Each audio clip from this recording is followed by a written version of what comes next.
as long as we can look back, it's thrown in its lot with us. Marijuana has been associated with human camps as far back into the Paleolithic age as we can look. And that's very interesting. That plant, its destiny and human destiny are very intertwined. And there are few plants in the world that have been as useful to human beings.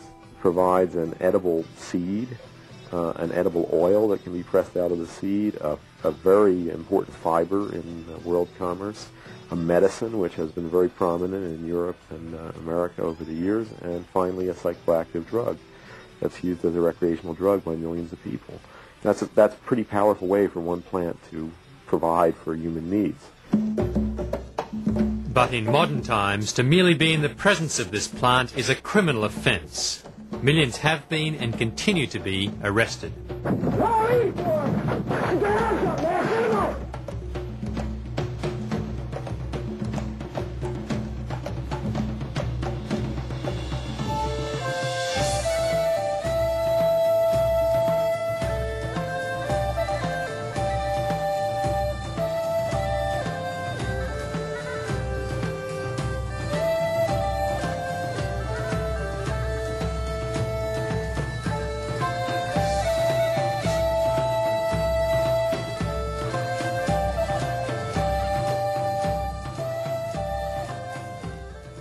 The longest and strongest fibre in the plant kingdom, Cannabis sativa, commonly called hemp, has been essential to world commerce for thousands of years.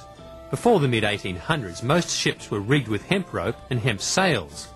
A 44-gun warship, like America's old Ironsides, took over 60 tons of hemp rigging, including an anchor cable over 2 feet in circumference. Also, the oakum that sealed the ship's boards and the sailors' clothing were made of hemp, as were the uniforms of soldiers and flags. The wagons of pioneer days were covered in hemp canvas. In fact, the word canvas comes from the word cannabis, which is found in ancient Sumerian and Babylonian languages 6,000 years ago. America's founding fathers, including George Washington, were keen growers of hemp, and Thomas Jefferson was probably the first hemp activist.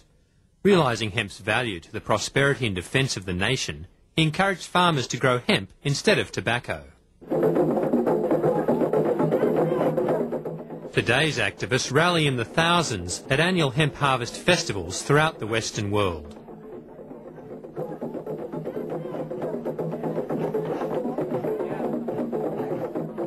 They make some pretty big and enthusiastic claims. Hemp could totally replace trees as far as making paper, all paper, from fine stationery to press board, build houses from it. We could stop cutting down trees the day hemp's made legal for paper. It can replace all petroleum as far as fuel, electricity, nuclear energy. How about a hemp hooray? Hemp hemp! Hemp hemp! Hemp hemp! All right, let's wake them up out there.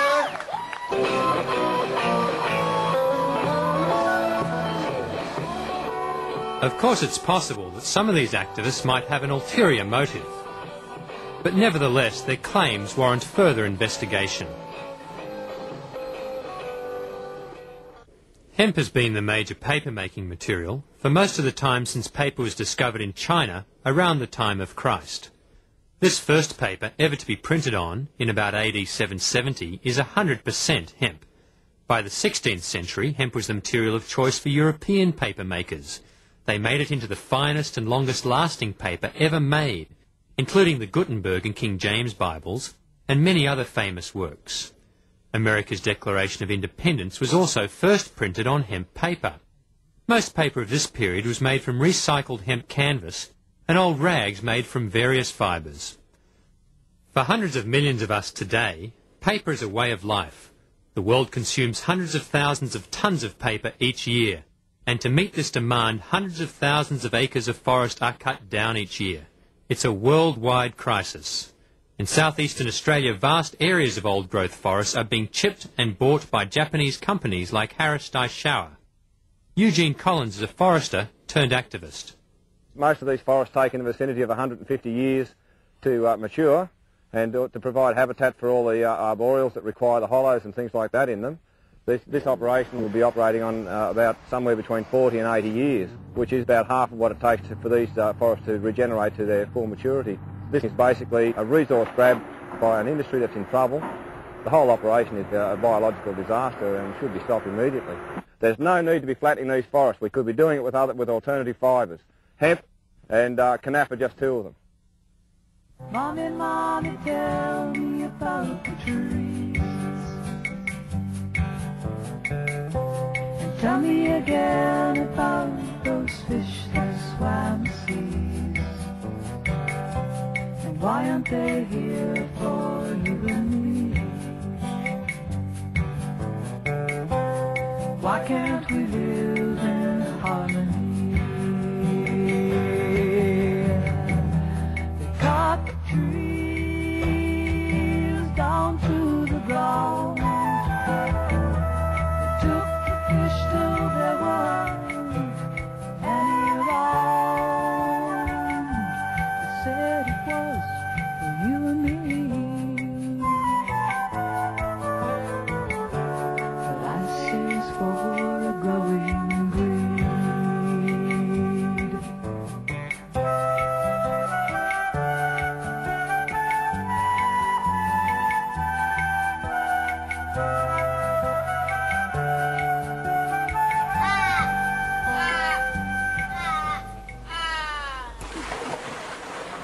John Stall runs a hand paper making and printing business in Northern California.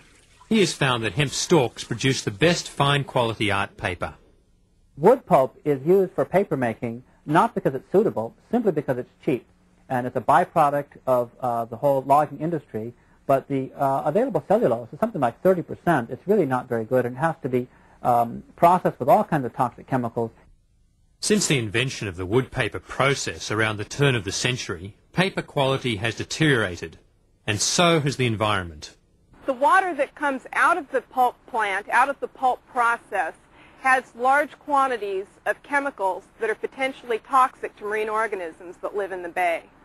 Those chemicals include dioxins, they include chloroform, and a whole suite of other chlorinated organic compounds. Over 2,000 have been identified. Hemp, on the other hand, is somewhere around 77% cellulose and very few impurities, and it really is an ideal material for paper making. Realising the problems associated with wood pulp paper, the Dutch government has launched a major research project involving 8 different research institutes to study hemp's potential as a fibre crop for paper and other uses. I hope that this research will finally produce a process where we can use hemp to make fibers that can be used for paper and probably also other products in such a way that we will have a complete clean process, an energy efficient process that causes very little pollution, and that also will prevent the cutting down of trees somewhere else in the world. Hemp is one crop that looks promising because it is a plant that is pretty resistant to a lot of diseases, and it grows well in the Netherlands. It can be used without using pesticides, and it doesn't need very special requirements with respect to soil nutrients. It needs some fertilizer, but not that much. Normally hemp grows the best in some warmer climates than the type of climate that we have in the Netherlands, but even in the Netherlands hemp is growing pretty fast. The Dutch are proud of their perfect crop, 3 to 4 metres in height. Commercial hemp is also well established in France, where they have licensed farmers to grow strains that are almost drug-free. L'utilisation papetière avait réellement débuté. Cultivation for the purpose of papermaking really began around 1960. So now there are between 3,000 and 10,000 hectares. It is used to make special paper, and in particular cigarette paper. In order to make this kind of paper, you need textile fibers that are very resilient. Hemp is one of the few plants in the world that contains fibers of a very high quality. Et le chanvre est une des quelques plantes dans le monde qui comprennent des fibres de grande qualité. The United Kingdom licensed commercial hemp in 1993 and is already producing a variety of hemp products, including this fine writing paper. In Australia, the Tasmanian government has allowed this experimental non-drug strain crop at the instigation of Patsy Harmson.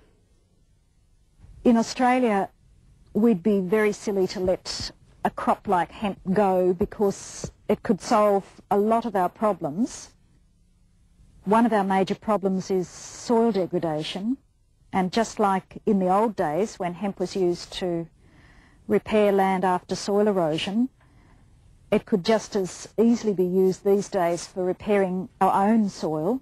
It's a natural weed suppressant because of the way it grows. It grows on these tall, skinny stalks for good fibre, just with a thick canopy of leaves up above, and that just prevents anything underneath from being able to grow. The other beautiful thing about hemp is its long taproot, and the taproot binds the soil together. The nutrients in the hemp plant are concentrated in both the roots and the leaves and the flower head, and because if you're growing it for fibre, you're only removing the stalk, the roots stay in the ground and the leaves and the flower heads are returned to the soil, which means that you're returning most of your nutrients. You're only removing cellulose and water if you're growing it for paper or textiles. Here in Australia, we're virtually giving away our native forests at a price of, say, $70 to $80 a tonne.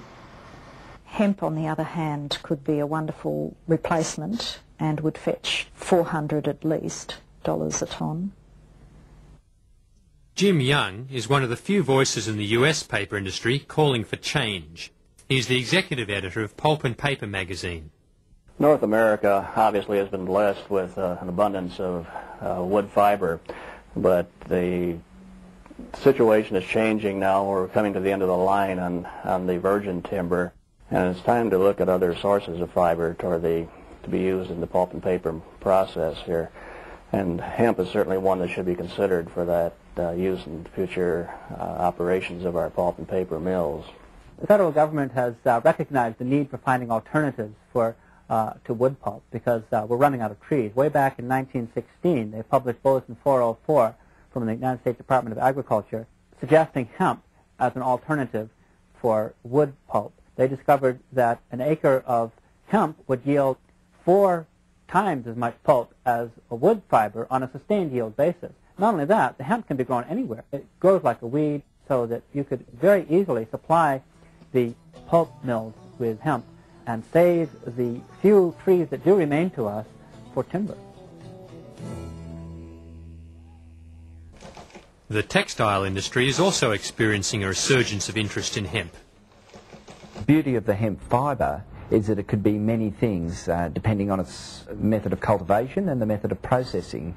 These can range from coarse hessians, industrial fabrics such as carpet backings, to the finest linens. With special steam treatment, the fibre can fibrillate and produce a cloth of a silky consistency, which is indistinguishable from natural silk.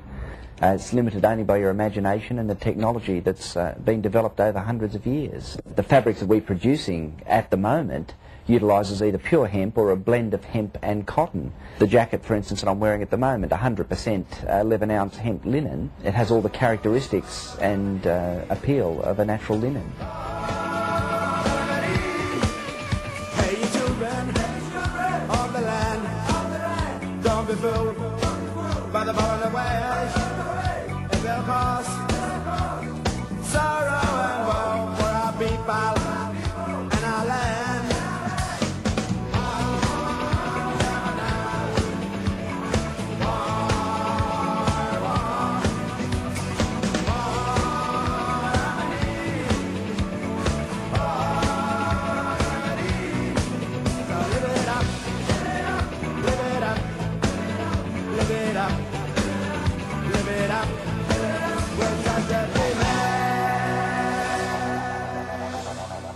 Hemp is undoubtedly the most durable of the natural fibres. The original Levi jeans were made from recycled sailcloth, which was made from hemp fibre, and it proved its worth under the most trying of conditions.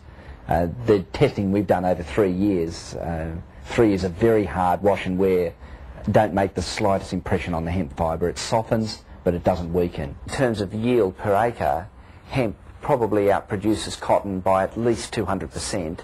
Perhaps more under ideal conditions. Unlike cotton, hemp can be grown entirely without pesticides or insecticides.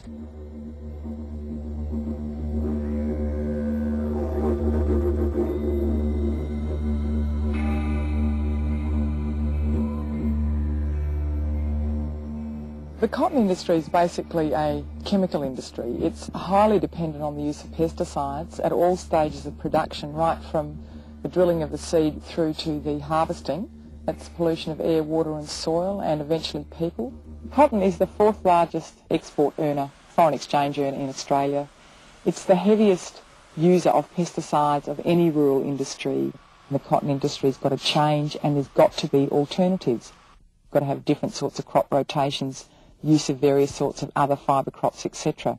So we do have this really, really big environmental problem that they don't want to recognise because of the business implications. The technology is different for processing hemp, so obviously it would cost quite a lot to set up your hemp textile technology. But when you consider how easy it is to grow, how inexpensive it is to grow, because you don't have to pour money into chemicals, and you don't have to do a whole lot of repair work on humans that are getting sick from being in amongst the pesticides. When you consider all of those hidden costs, or pretty glaring costs actually, it's certainly going to be a far more beneficial crop, probably even in the short term.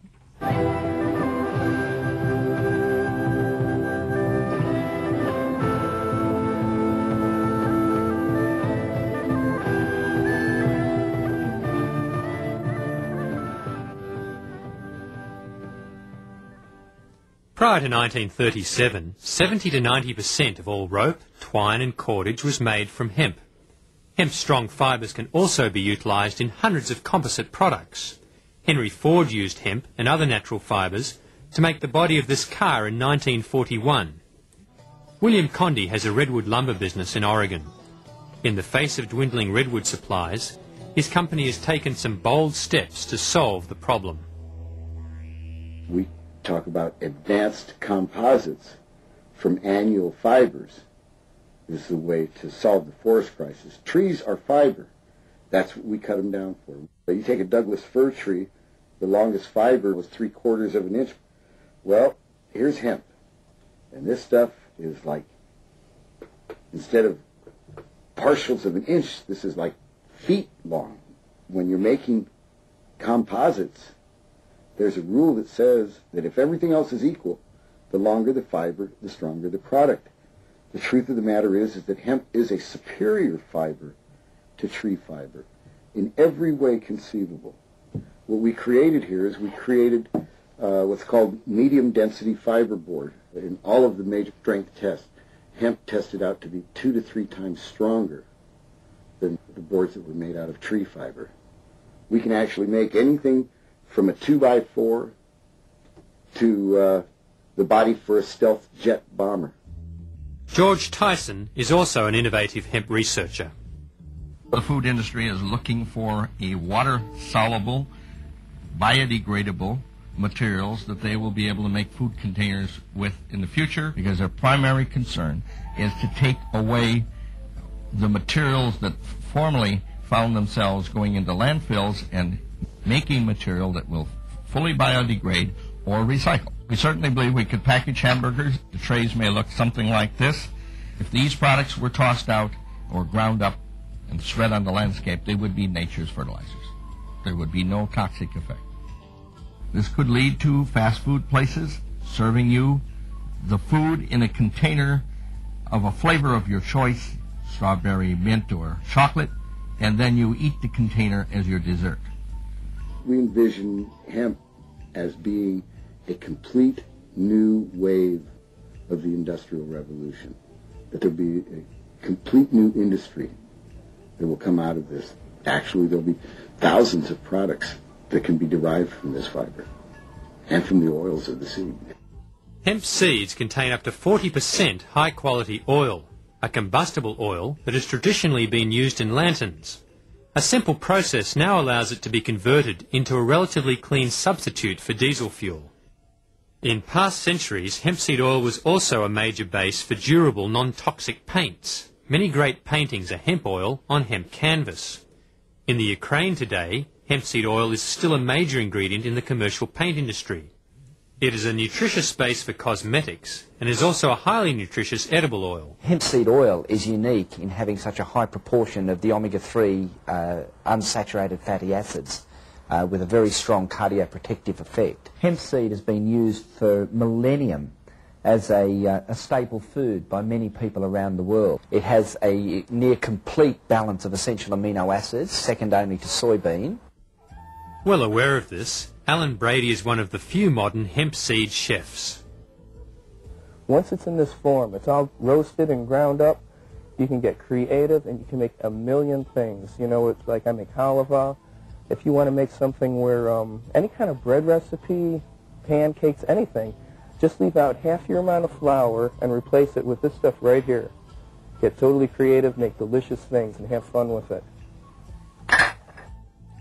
After dehulling the seed, Alan produces his premium delicacy, rich and creamy hemp ice cream. Hemp is probably the world's most economical, ecological and easy way to grow protein. And there is no need to worry, hemp seeds are totally drug-free. If you know a way to save the planet, don't whisper about it, shout about it.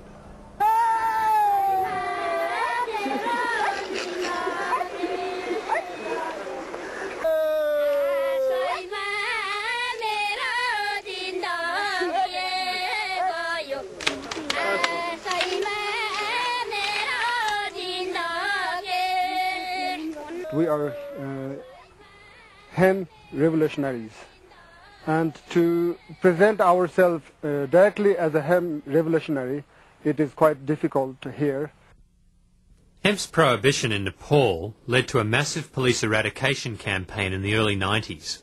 But now, only 2 years later, the valley of Tarakola is unified to defend its traditional hemp industries, primarily rope and seeds.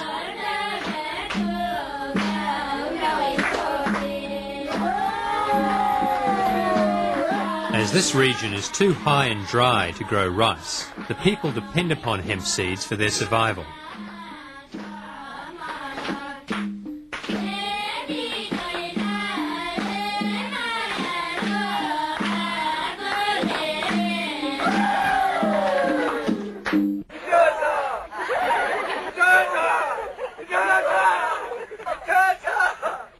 Since 1992, the Human Union movement is developing a commercial hemp paper, textile and oil industry, a chemical-free industry providing much-needed employment and income.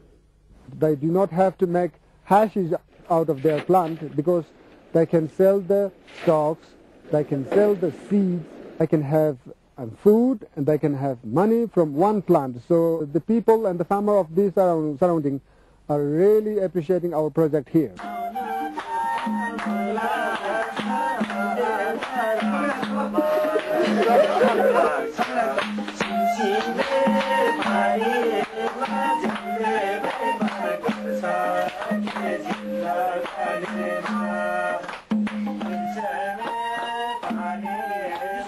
This valley has an abundance of hemp and enthusiastic labour. Tarakola's budding hemp industry is potentially a model for sustainable economic prosperity throughout the developing world.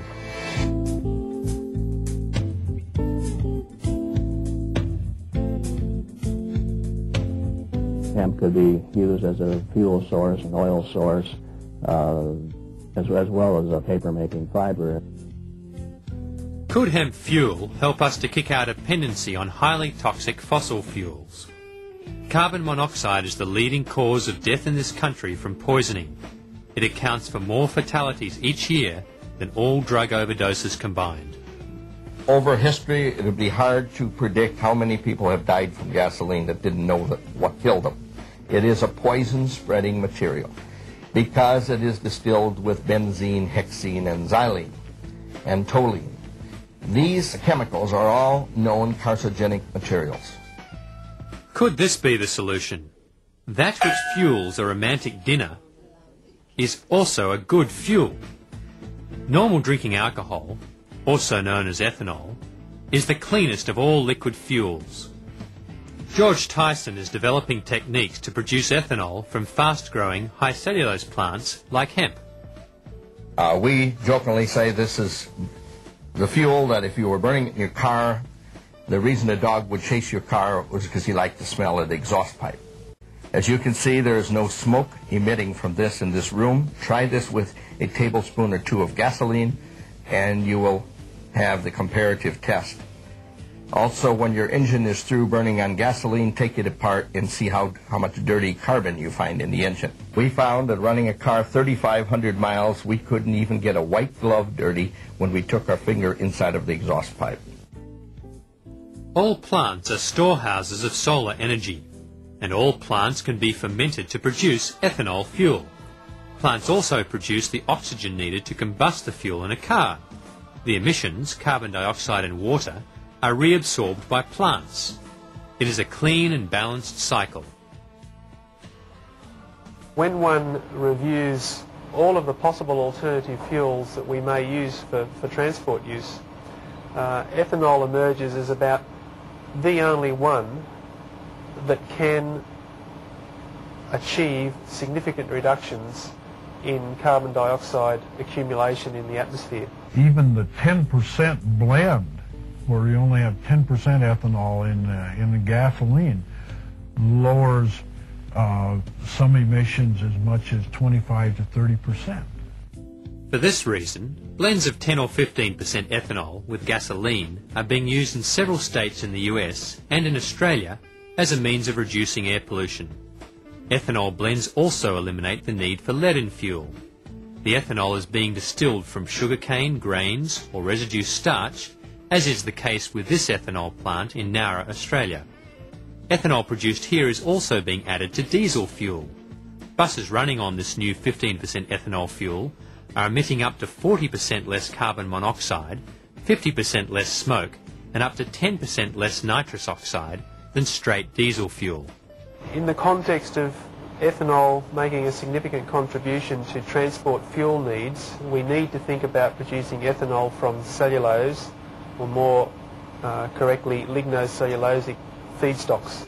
All plants are made from lignin and cellulose. Fast-growing plants that are low in lignin and high in cellulose are most suitable for producing ethanol. Things like switchgrass, canaf, hemp has tremendous potential, both because it has many products to be produced from it, and also because of the tonnage that can be produced per acre. Ethanol from lignocellulose crops is being developed by Tyson-Zeiland Corporation and the Solar Energy Research Institute in the US, and APACE Research and the University of New South Wales in Australia. Research is showing that ethanol could be produced economically on a small farm or community level. It could also become one of the world's major agro-industries, replacing the petroleum industry entirely. It's estimated that by the year 2000, we will have demonstrated processes and technologies for the production of ethanol from cellulosics that will be able to produce ethanol at a price competitive with crude oil prices. Even the United States could produce all of its transport fuel needs as neat ethanol. Australia, no problem. All of our liquid fuel for transport could be ethanol.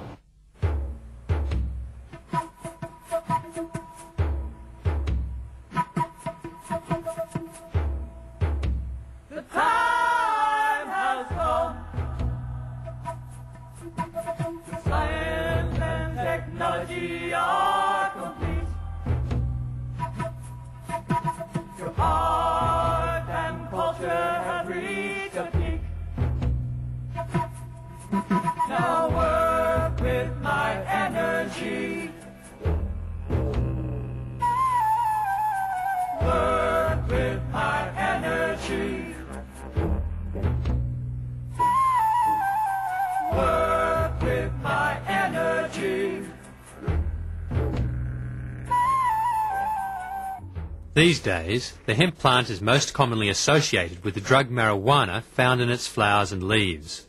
Historically, however, marijuana has been much more than a recreational drug.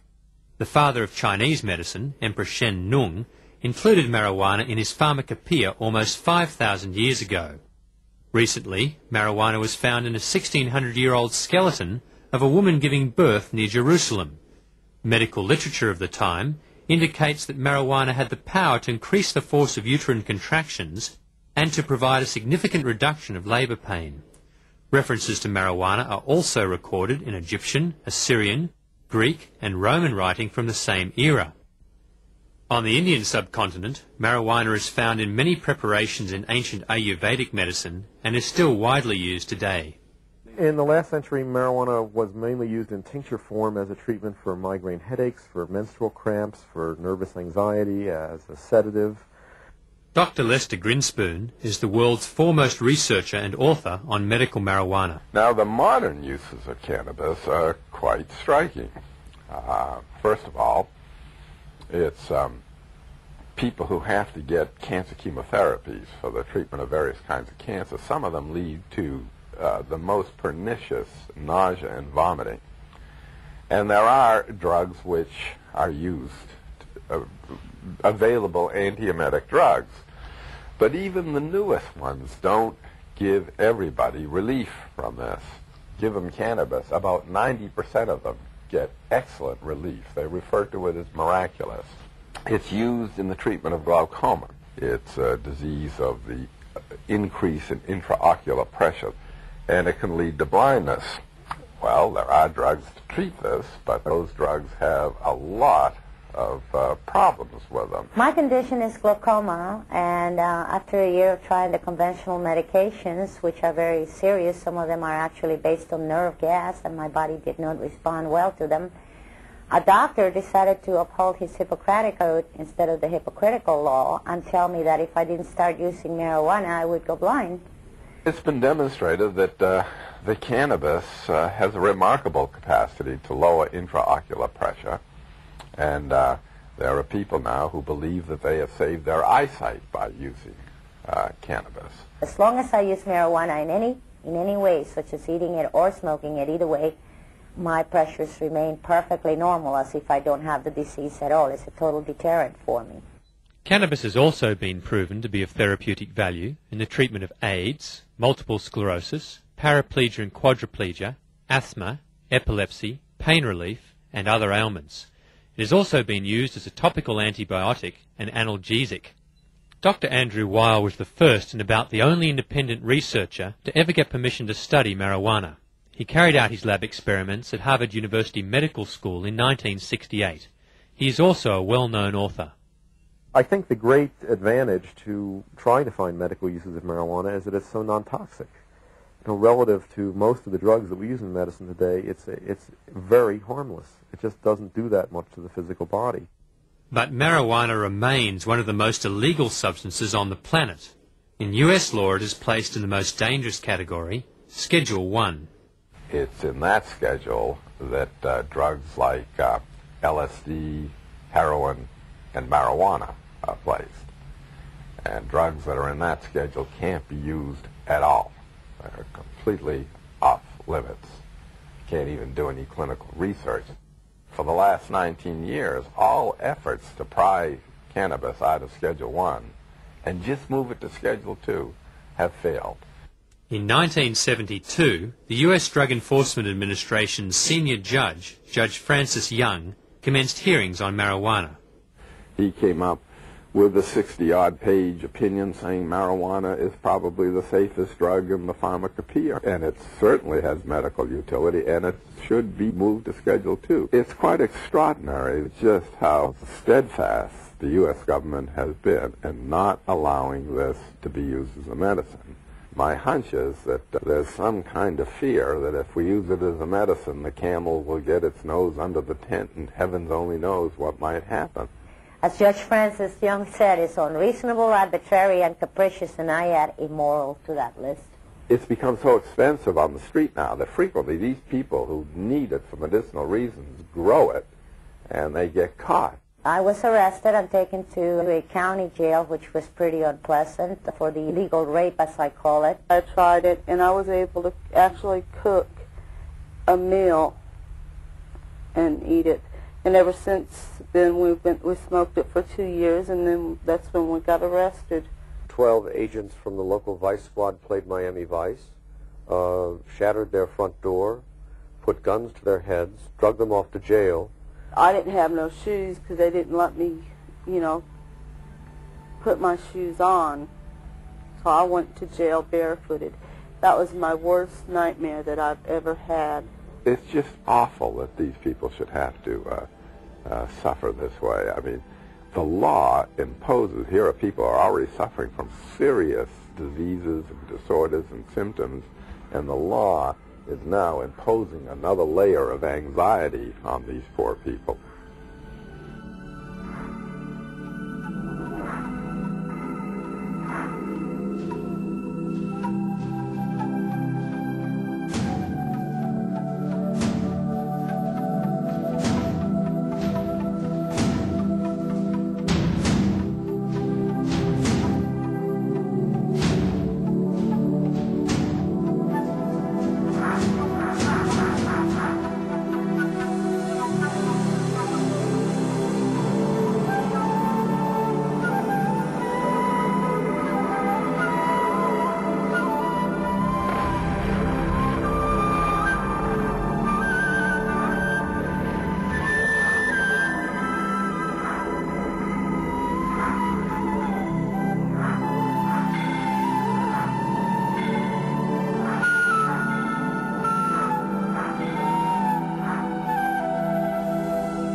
The American pharmaceutical establishment and government have been very reluctant to allow people to use marijuana for these purposes, because to do so would be to admit that it had positive uses.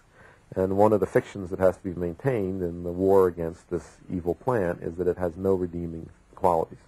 And if you established a therapeutic use for it, that would be a redeeming quality. So instead, the government wants people to use synthetic THC or analogs of THC. In my experience, those substances are more toxic and often do not have as good effects as marijuana itself. THC, or tetrahydrocannabinol, is the active ingredient in marijuana. Ironically, synthetic THC, marketed as Marinol, is legally available for medical use. Doctors, pharmacists, pharmaceutical companies are very threatened by the idea of people having direct access to substances that really work. And so there is a lot of effort to scare people away from natural medicines by telling them that they're dangerous, that things out of nature are more dangerous for you than the products of pharmaceutical companies. And I think that is not a good thing to tell people. In my experience, natural medicines are much, much safer than synthetic and refined ones. This realization is spreading. In 1991, Dennis Perron launched a San Francisco citywide referendum for medical marijuana. Proposition P won by a landslide. This preceded similar victories in several other U.S. cities and the California statewide initiative of 1996. Now, in downtown San Francisco, the Brownie Mary Rathburn building is home to the Cannabis Buyers Club that serves marijuana to 10,000 patients. Attempts by the federal DEA to close down the building and arrest Perron and his staff have been firmly blocked by the San Francisco city authorities. 2 million people are infected with the HIV virus. 500,000 people get cancer every year. These people are our brothers and our sisters, our relatives, our aunts and uncles, people we love. I don't think that any of these people, any of these relatives would stand in the way of their brothers and sisters getting a medicine that would help them. Unfortunately, modern usage of the hemp plant centers around only one of its many uses, its ability to alter consciousness. Like the other uses, this is also not a recent phenomenon. The oldest domesticated plants are the drug plants. We have historical evidence that they were domesticated by people before food crops. In various cultures throughout history, marijuana has been used, valued, because it was a doorway to other states of consciousness. It's a blessed plant. It's a blessed plant. It can give you a little happiness. Marijuana has been an important religious sacrament throughout Africa, the Middle East and Asia for thousands of years. In Hinduism, the god Shiva is said to have brought cannabis from the Himalayas for human enjoyment and enlightenment.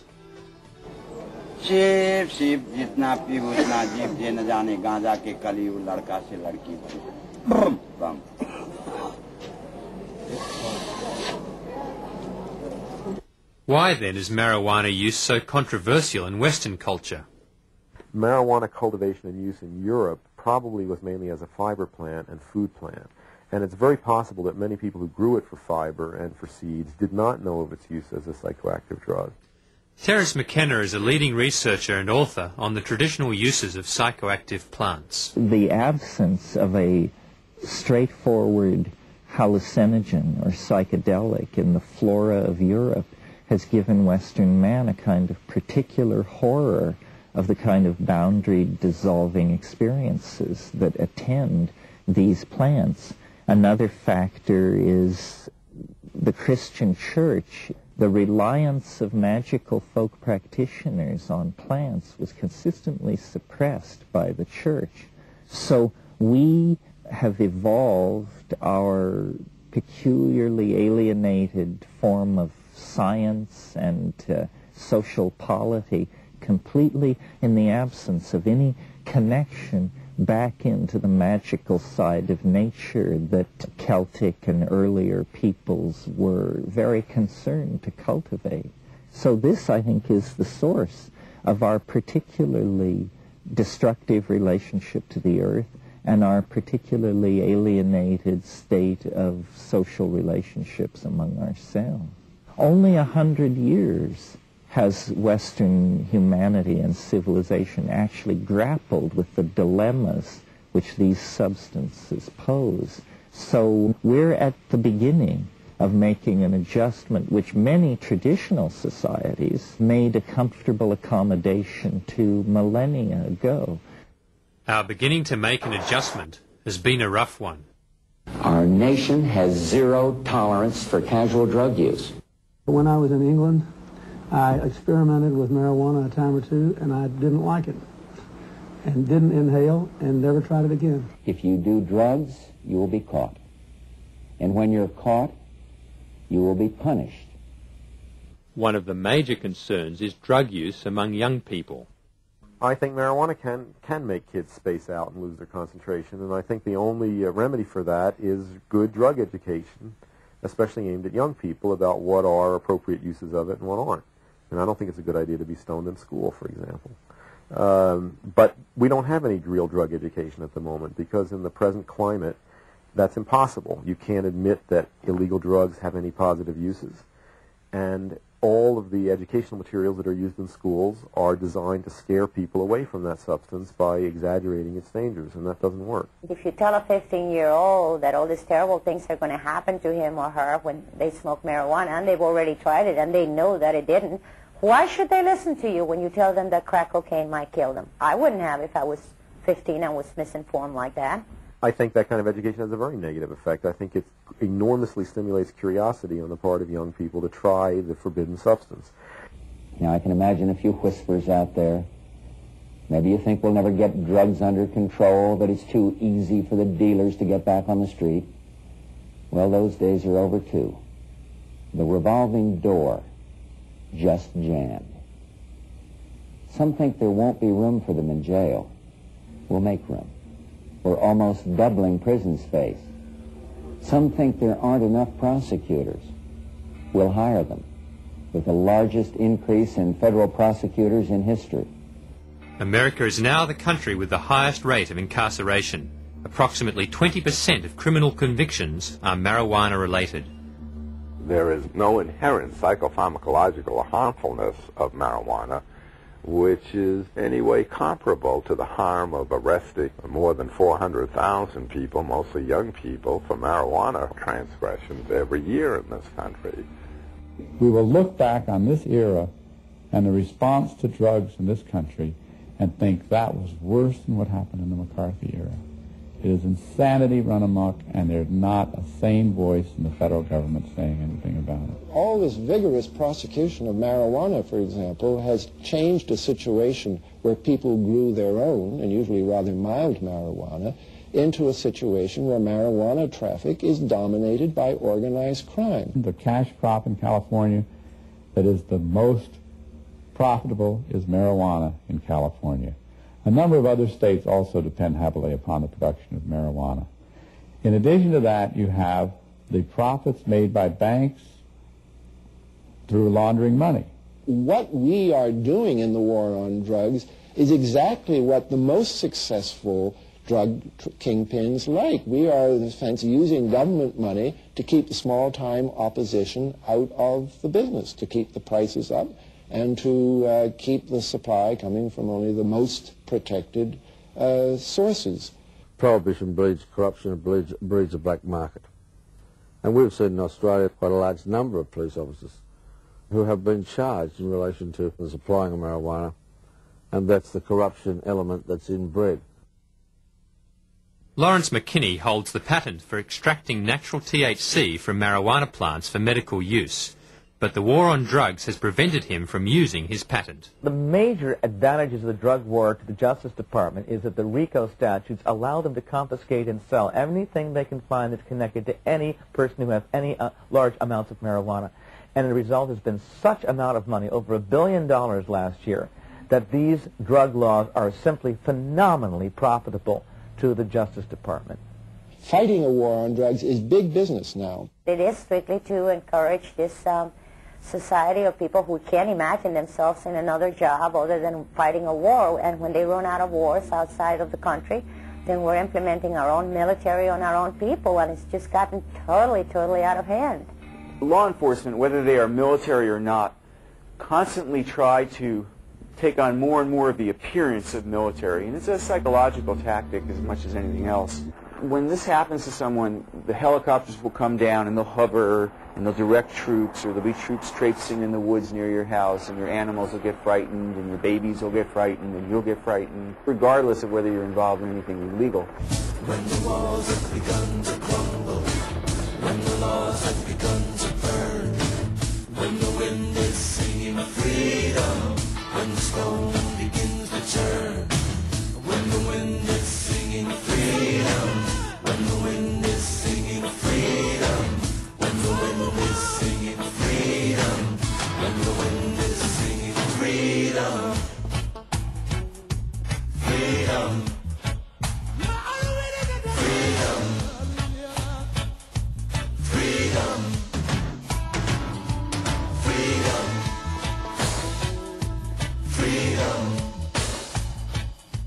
freedom. You have vast amounts of money internationally spent to force other countries to go after their marijuana. Nepal was one of the last countries in the world that had a controlled marijuana marketplace, you might say, that was well controlled by the government. Now, because of the pressure from the United States, they made it illegal. With marijuana suddenly illegal, the trafficking was taken over by criminals. And these criminal smugglers very rapidly began to discover there were things that were more valuable than marijuana to smuggle, and infected Nepal and that whole area with heroin smuggling and worse. So it shows you an example of how just with a few dollars and a little bit of pressure, the United States can take a regulated, non-harmful situation and turn it into a situation of crimes, victims, money, and extortion and death. The repression of Lebanon's ancient hemp industry occurred recently during the Gulf War at the behest of the U.S. government and Syria's President Assad. Now we are friends with Assad, and the United States is backing his efforts to wipe out marijuana growers in Lebanon with tanks. That's what we do with our marijuana policies worldwide. The United States drug policy in toto affects every country. Eddie Engelsman is head of drug policy for the Dutch government. We think that cannabis use is hazardous. We have a very, I must say, comprehensive anti-smoking policy. But does this harm or this risk of getting any harm justify such draconic measures? We think no. At least our policy shouldn't do more harm than such a drug would do. Every major government study ever publicly funded that studied hemp has come to the conclusion that criminalizing it is a bad methodology. Richard Nixon wanted to really drive the stake through the heart of marijuana, so he appointed a 21-member committee. The Schaefer Commission recommended that marijuana be decriminalized. Nixon just denied the results, rolled right over them. The recent U.S. study, commissioned by conservative California Governor Duke Majan, recommended that adults be allowed to grow marijuana plants for personal use. The embarrassed governor refused to endorse it. It's a similar story in Australia.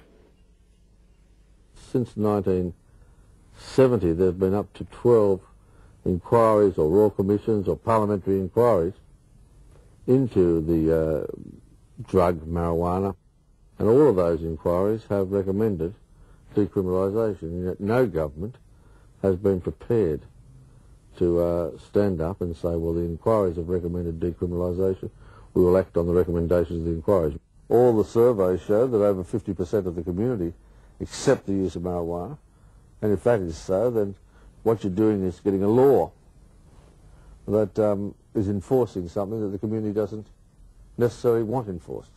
In Holland, the drug problem, the issue, is considered an issue of health and welfare. So it's not for the police and the courts.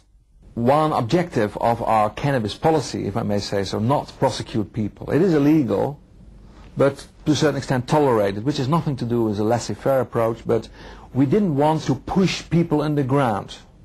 The sale of marijuana is tolerated in many Dutch coffee shops.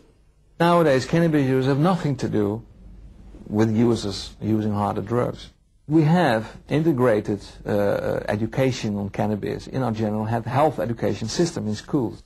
In America, cannabis use is many times higher than it is in Holland. In spite of all the measures and all their wars and all their warning and just say no campaigns. So what is the attraction to marijuana?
It does carry a fantasy-inducing, thought-catalyzing quality. It allows the mind to rove and scan in a much more expansive domain of information than is normally the case.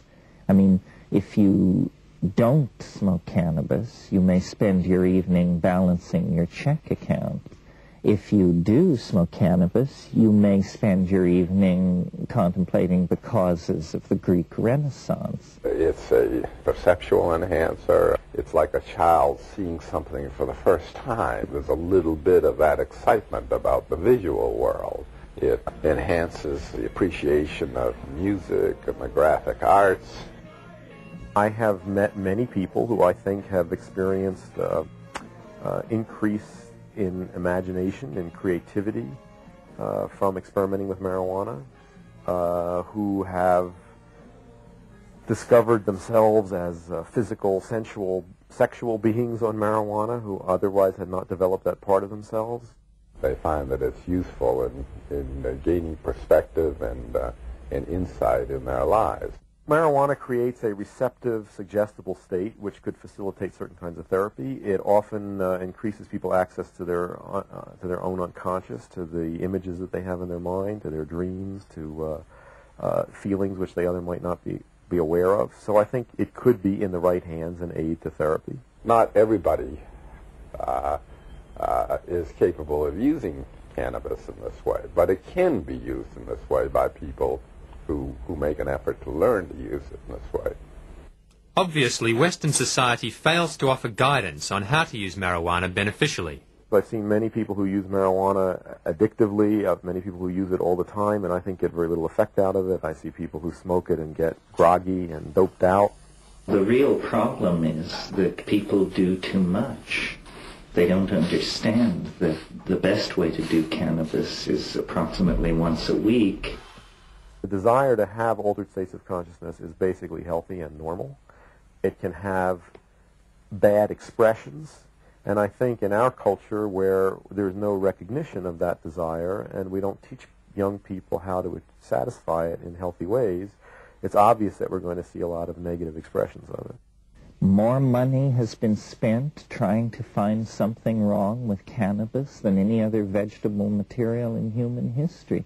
And what they've come up with is so pathetically thin that I am confident that it amounts to a clean bill of health for this stuff. US government health authorities estimate that there are about 350,000 deaths per year caused by tobacco and around 125,000 from alcohol. This does not include alcohol's involvement in 50% of all road fatalities and 65% of all murders. There are 14 to 27,000 deaths from legal medicines, and over 1,000 of these have been recorded as overdoses of aspirin. There are around 5,000 deaths from illegal drugs, while ailments related to caffeine kill up to 10,000 people per year. But there have been no deaths attributed to marijuana. Cannabis is not a health problem. The problem is that it promotes social values and attitudes which are unwelcome in capitalist market-based society. It's just that simple.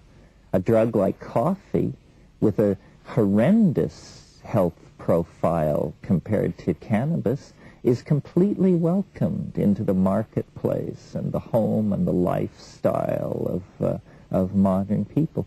This is simply that we value certain states of mind and we fear and suspect others. And this is based entirely on value systems that are inculcated from above. Clearly, the discussion as to how society should deal with marijuana is likely to continue for some time. But is marijuana the reason hemp is no longer the major industry it once was? After all, the industrial-grade hemp crop is virtually free of THC. Hemp historian Gatewood Galbraith speaks from his home state of Kentucky. There are 14 of these historical markers around the central Kentucky commemorating hemp as a cash crop in the state. It's pretty self-explanatory. We were the world's largest producer for over 100 years. How did hemp go from being a major crop to almost non-existence in a span of around 50 years? Historical research conducted by our company suggests that it was the discovery of an efficient hemp decorticating machine and the promised resurgence of hemp to industry that led to the imposition of legal sanctions in the United States and the demise of the hemp industry. In the early 1930s, the American hemp industry remained highly labour-intensive long after competing industries had mechanised. Furthermore, other fibres like manila hemp had begun to be imported from underdeveloped countries where labour was dirt cheap. By 1930, the hemp industry bottomed out at 1,000 acres. But hemp technology finally caught up, and the crop expanded to 14,000 acres in the next 7 years. Hemp was poised to become the new billion-dollar crop, as reported in popular mechanics and mechanical engineering magazines written in early 1938. A factory in Illinois had begun producing fine bond paper from hemp fibre. Hemp with its high cellulose content could also now be made into, quote, more than 25,000 products ranging from dynamite to cellophane and all manner of plastics. But in the mid-30s, DuPont Chemicals patented processes to make nylon and plastics from oil and coal. A resurgence of the hemp industry would seriously have threatened the emerging petrochemical industries, with their synthetic fibre nylon being invented in 1935. Hearst was a big printer back during the 20s and 30s, and he had vast interest in timberland for paper pulp, which could be used as a result of a chemically intensive paper pulp process developed by DuPont and patented by DuPont. They made their fortunes with these chemical shipments for the paper pulp industry, and hemp represented a less chemically intensive way of manufacturing a higher grade paper. Consequently, DuPont saw it as an economic competitor. William Randolph Hearst, the owner of the largest newspaper chain in the United States between the world wars, started publishing newspaper articles linking cannabis with violent crime. They renamed the plant marijuana to dissociate it from the hemp medicines the hemp rope and fabric that Americans had been using profitably for generations.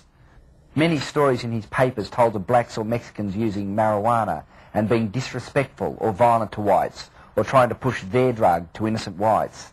The campaign succeeded in getting racist white organisations to support cannabis prohibition.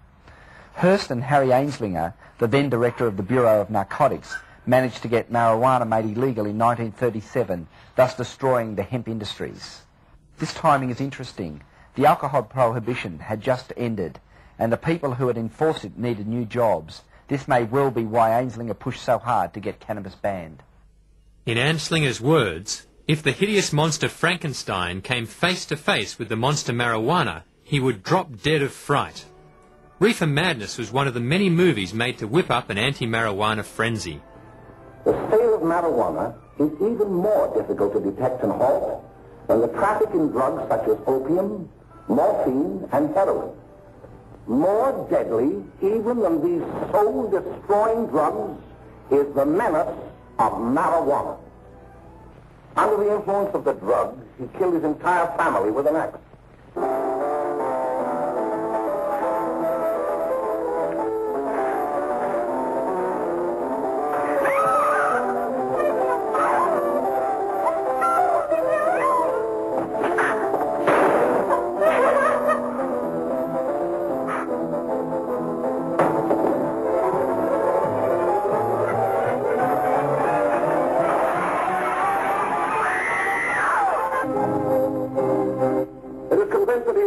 Incurably insane, a condition caused by the drug marijuana to which he was addicted.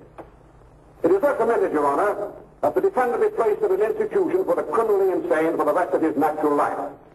The prohibitionist mentality was abhorred by our founding fathers and by Lincoln and by every other great leader in America. They never had the power to prohibit, but they soon gave themselves the power to tax.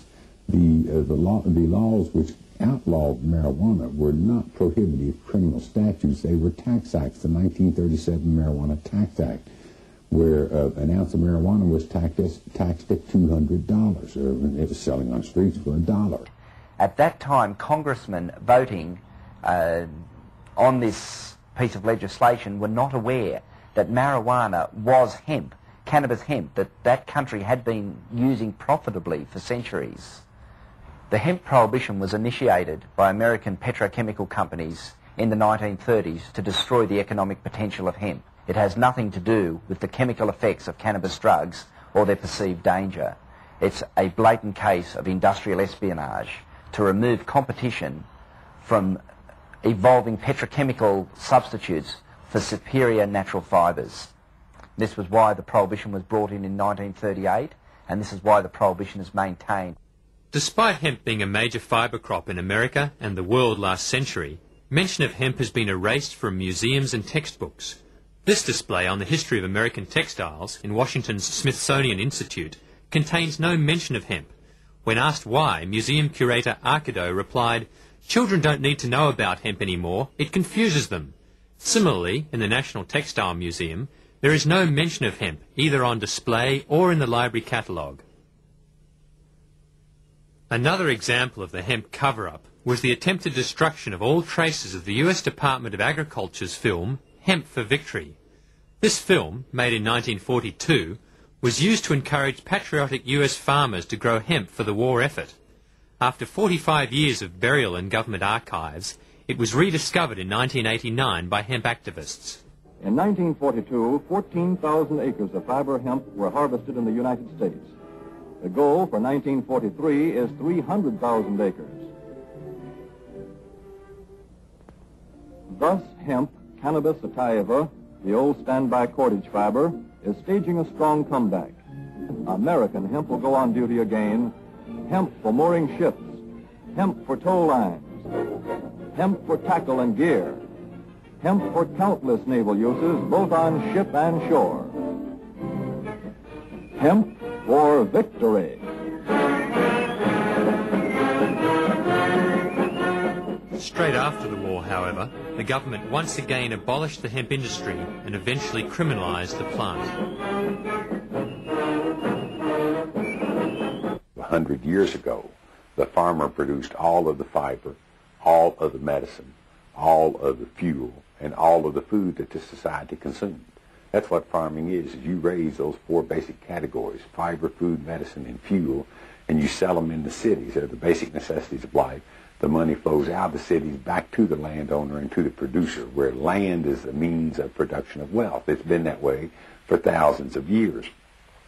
Today, 100 years later, the farmer doesn't produce any fiber. If they do, it's cotton, which accounts for 50% of the pesticides and herbicides used in the agricultural sector. The farmer doesn't raise any medicine. It's all been monopolized by the pharmaceutical companies. The farmer doesn't raise any fuel. It's all been monopolized by the petrochemical companies. And if you go into a grocery store and look at the ingredients on the package, you'll find out how rapidly the farmer is being displaced from their heritage of food production. It's all been taken over by the synthetic manufacturers who, in producing these synthetic products, create the toxic waste and hazardous byproducts with which we're having such a tough time dealing. And not only that, it concentrates wealth in the hands of fewer and fewer people all the time, because the means of production of wealth is no longer the land. It is now the factories and the shareholders and the people who own the controlling interest in those corporations.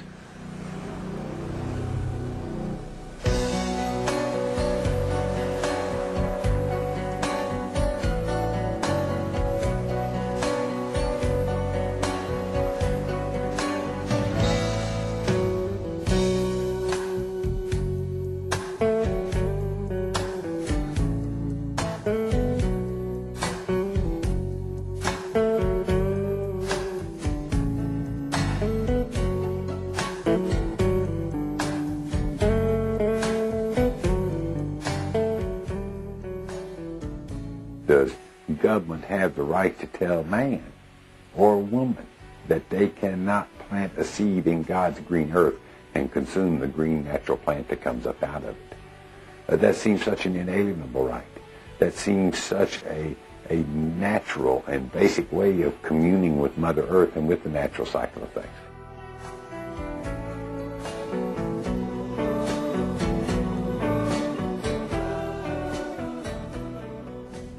It really is only a matter of time before hemp returns to Australian industry and commerce. A lot of preliminary work has been done. We have literally thousands of hectares ready to be turned over to hemp cultivation. Factories to handle the downstream processing of the fibres are ready and waiting. The industry can develop very quickly once these foolish bureaucratic limitations are removed. It is just such a simple and benign solution, and if we don't do it, I think we're going to lose just about everything that we hold dear. Hemp could be and will be the greatest economic engine that we have seen probably in the history of the human race. From deep within the earth, a voice is calling. The synthetic age is surely falling. Stop running from the gifts that are here for you. Stop running down your self-destructive way. It's time to turn and usher in the new. It's the dawn of the natural cycle, and it's here to stay. It's the dawn of the natural cycle, and it's here to stay.